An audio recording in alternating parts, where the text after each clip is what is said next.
దైవ మర్మములు. సహోదరుడు భక్తసింగ్ గారి యొక్క అనుభవంలో దేవుడు ఆయనకు బయలుపరిచిన దైవ మర్మములు. ఈ దినభాగము ఫిబ్రవరి 8 చదువుచున్నాను.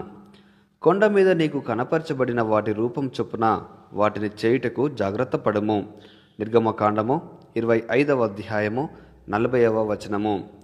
5 మూరల పొడవు, 2 మూరల వెడల్పు, 3 మూరల ఎత్తు కలిగి తుమ్మకర్రతో చేయబడి ఇత్తడి రేకుతో పొదిగింపబడిన బలిపీఠము ప్రత్యక్షపు గుడారమునకును ఆవరణ ద్వారమునకును మధ్య ఉంచబడెను.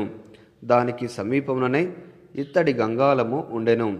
ఇత్తడి దిమ్మల మీద నిలువబెట్టిన స్తంభములకు వ్రేలాడుచున్న సన్న నార ఆ ఆవరణం యొక్క వెలుపలి గోడగా ఉండెను.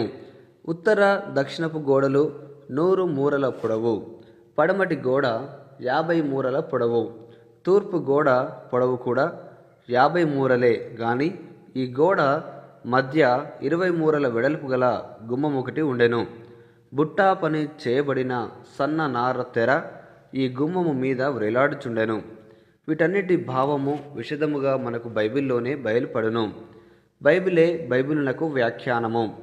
వీటన్నిటి విషయమై దేవుడు మోషేతో ఈ విధముగా చెప్పెను. కొండ మీద నీకు కనపరచబడిన వాటి రూపము చొప్పున వాటిని చేయుటకు జాగ్రత్త పడుము. నిర్గమకాండము 25వ అధ్యాయము 40వ వచనము. మనము గ్రహించినను గ్రహించకపోయినను ఇవన్నీ పరలోకపు సత్యములనే వివరించుచున్నవి. ముగింపు మాటలు.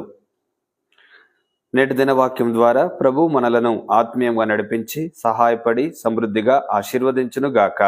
ఆమెన్.